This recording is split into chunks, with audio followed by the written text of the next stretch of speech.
guys, Chrisspy here. In today's video, we're going to be turning into La Llorona. La Llorona, or the Weeping Woman, is a tale that originates from Mexico. There are many versions of the tale, but legend has it that a young woman drowned her children in a fit of rage after being betrayed by her husband. Her ghost can be seen at night, wailing, searching for her children. In order to achieve a ghostly appearance, I'm taking a really light colored concealer and a beauty blender and buffing it out all over my face and then also on my neck and chest so that I'm the same color. I then took a light powder and just put it all over the face to lock everything in. So I went ahead and filled in my brows like I always do, and then I actually ended up taking a powder and going over them just to lighten them up a little bit so they went better with my skin tone and wig that I had on. So I actually partnered with Urban Decay for this video, so you guys are going to be seeing me use a lot of my favorites. This is the primer potion in Free Base, so I'm just spreading this in a thin layer all over the lid. So I jumped around a little bit in this tutorial because I was just kind of winging it, trying to get artsy, feel it. So next I did the cheekbones, and I started out by applying Tease eyeshadow from Urban Decay with a flat blush brush. And I also decided to kind of just contour up there by the eyes too. Then I'm taking the eyeshadow brush and I'm concentrating more of the shadow at the top of the cheekbone and pulling it downward to really create that illusion of depth. And then I started layering different colors. This is like a muted gray, and this is just to help kind of give more of a shadow. And I'm also alternating between that flat brush and the eyeshadow brush to really just deepen it towards the top and create that shadow going downward. Back to the eyes, I'm taking Plague eyeshadow from Urban Decay, and I am just swirling this right into the crease and going up to the brow bone, kind of dragging it out towards the temples. Next, I took Chaos eyeshadow from Urban Decay, and I added this right into the crease. This is a really bright matte blue eyeshadow, and it blended really nicely with the shimmery shadow above it, and we're also going to use this to shade all over the face. With the same eyeshadow brush, I'm going to begin shading the forehead area with that same matte blue eyeshadow. I'm also adding it over the center of the nose and the cheeks. And then I'm taking a matte magenta eyeshadow and I'm swirling this around the temple area and also kind of the corner of the eyes down to the cheekbones. Originally, I was going to leave the cheeks just gray, but then I decided to add the blue, that same blue that we've been using, just all over the shading that I did. And then I also took the purple, but kept this only towards the top, and I feel like it really pulled it together. Then I'm taking the same blue eyeshadow and just buffing all around the line of the lips. I went back in with a bigger brush, the same brush that we were using on the cheeks actually, and added some more blue eyeshadow to the nose area. And then I mixed that purple and blue and kind of contoured the bottom of the nose, and I was unhappy with the way the blue looked over there, so I was trying to buff it out, get it smooth.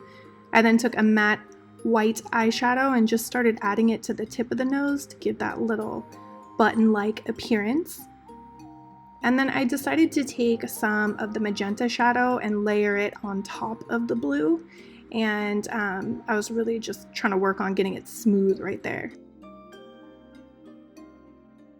I felt like the cheeks were missing something still, so I took the magenta shadow, and this is actually a flat brush. And you see how I'm laying it flat against the skin and buffing it in little circular motions? That's really gonna help you get the eyeshadow nice and smooth, so I kind of just shaded all around that area. Then I started to work on the tears. I'm starting out by using Chaos eyeshadow, and I'm just swirling it underneath the eyes and dragging it down. And don't worry, this part doesn't have to be perfect. I actually saw a watercolor painting of La Llorona, and that's where I got the inspiration for this look. So I'm doing basically two big tears down the center, and then I have another one coming from the side on the other eye, and I'm just kind of making them different lengths. And then I also took the magenta eyeshadow and put it towards the top of those tears. I decided to fill in the lid using UVB eyeshadow. This is a really pretty kind of like purplish bluish color, and it went perfect with what I already had going on.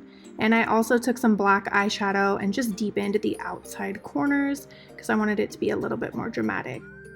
I definitely wanted to do some blue lips, so I took this 24/7 Glide On pencil from Urban Decay. This is in the color Chaos, and I lined my lips with it. And then I went back in with the Chaos eyeshadow and just kind of shaded over that area. I wasn't completely sure what I wanted to do with the lips, so I kept adding eyeshadow, and then I decided to go to something else. Using a smaller flat brush and the magenta eyeshadow, I started making some smaller tiers in between where I had already placed the other tiers. Then I took a black gel liner and I lined all in the waterline, and I also really smudged it down into the lash line. Like, you don't want any flesh peeking through because you want it to be super smoky. And then I took the magenta eyeshadow and just blended over it. To create a wing, I took a liquid liner and I just did, a big wing, of course, because it needs to be dramatic. Just swoop it out, create a little triangle, and then fill it in.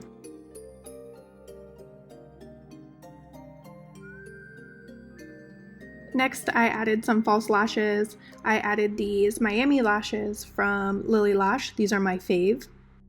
Then I'm taking the Marc Jacobs Velvet Noir mascara, and I put it on the top and bottom lashes, and I really just took my time to build up those lashes and get them nice and thick. And then this is when I started to feel cute, and I was like, dude, maybe I should start contouring like this every single day because my cheeks look snatched. And then to finish off the eyes, I took a matte black eyeshadow and I blended it in with the blue and the purple, and I feel like it really needed it. To fill in the lips, I'm using this Urban Decay Asphyxia 24/7 Glide On eye pencil. And then I ended up taking the color Sabbath and using that to line the outside of the lips, and I used the color Chaos and just ended up pretty much filling in the inside of the lips with that color. Next, to highlight, I'm going to take some white paint from my Mehron palette. That's my favorite face painting palette. And on the nose, I'm going to add some white eyeshadow underneath, and then I just add the white paint right on top of it really lightly. And then I'm also going to add some highlight marks to the lips. This is one of my favorite tricks when I'm doing like costume makeup because it just gives it a really cool kind of animated look. And then I also added a little dot to the tip of my nose. Okay, time for the tears, and I was nervous. I thought this is either gonna ruin it or look dope. So I took a paintbrush and some water and then a towel because I got it all over myself earlier. So you wanna make sure that you get a lot of paint and a lot of water on the brush. So I'm just really swirling it in there, making sure the brush is wet. So you can see this first one, it didn't have enough water in it, so it kind of just stayed there. I dipped the brush in a little bit of paint and then went back there, and it was kind of starting to move, and I was afraid of putting too much on there, so I was just gonna see how far it would go on its own. So for this next one, I put a lot more water, and this one was perfect. And then same with over here, I just added way more water so it rolled right down my cheek. I actually was afraid that one was gonna go too far. I actually ended up going back to that first tier. I put some water in the paintbrush and just kind of pulled it through because I wanted to drag it down a little more. For the tears on the neck, you have to lean back, otherwise that happens. And I think I added too much water here because I was just getting some smudging, so I took a little towel and tried to touch it up. And I just stuck to the blue and purple paints, and I let these ones go all the way down my neck, down to the chest. The last step, which is a very important step, is using a setting spray. This is the Urban Decay All-Nighter Setting Spray. This stuff is a lifesaver, especially when you have all sorts of crazy paints and colors going on. You want it to stay. For the finishing touches, I took some blue and purple flowers and just pinned them in my hair. This was a wig from Freedom Couture. I dyed it blue, and then I took some purple spray from the Halloween store just to kind of tie it all together. Last but not least, I added some white mesh contacts, and I feel like these really completed the look. Now I'm looking scary. I hope you guys enjoyed this video. Thank you for watching. Don't forget to give me a thumbs up, subscribe, all that good stuff. Also, don't forget to hashtag me in any of your recreations. I would love to see your guys' looks. And I'll see you in my next video. Bye.